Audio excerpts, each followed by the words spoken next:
My name is Dr. DharmaPaul Raju. I'm a nephrologist here at KBRH. Our project was to use lung ultrasonography to assess volume status in hemodialysis patients.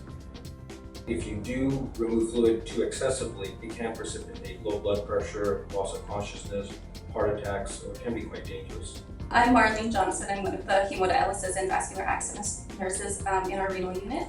As a team, we identified patients on hemodialysis who would benefit from closer volume status monitoring. After obtaining consent, we had Dr. Raju, Dr. Zhang, and Justin do lung ultrasound monitoring and used those findings to determine if the patients could safely have more volume removed. So my name is Justin Dragoman. I'm one of the UBC Medical Students who's completing an integrated clerkship here for my third year of medical school.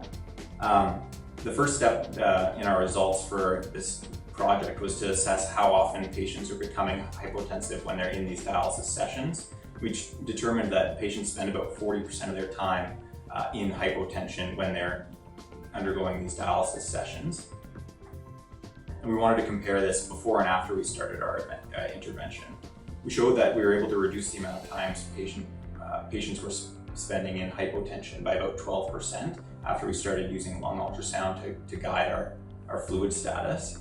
We were also able to show that the chance that they even encounter a low blood pressure episode was reduced after we started using lung ultrasound.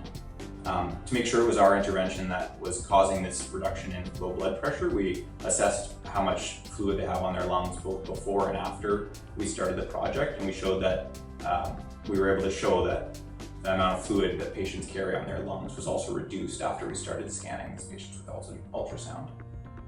My name is Dr. Zhang. I work with Dr. Paul Raju, who is my colleague. I started working here in KBRH about 19 years ago.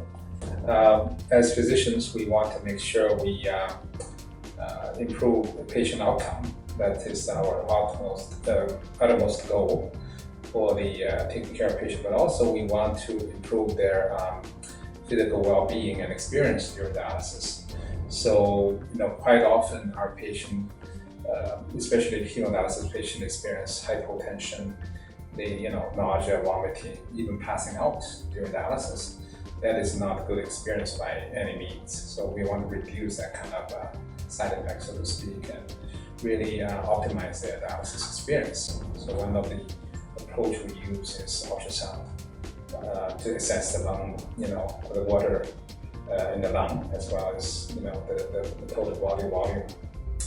And we find out using ultrasound seems to be useful to reduce those kind of complications and improve patient well-being during dialysis. And their experience will be better as a result of that. Also, the other thing we can do in the future is to look at whether we can use that in the community dialysis unit, because we can't physically assess a patient when they are like 300 kilometers away from us. So we want to make sure we train the nurses there. They can give us the lung ultrasound data, and we can tell them whether you need to remove more fluid and try to reach the target weight.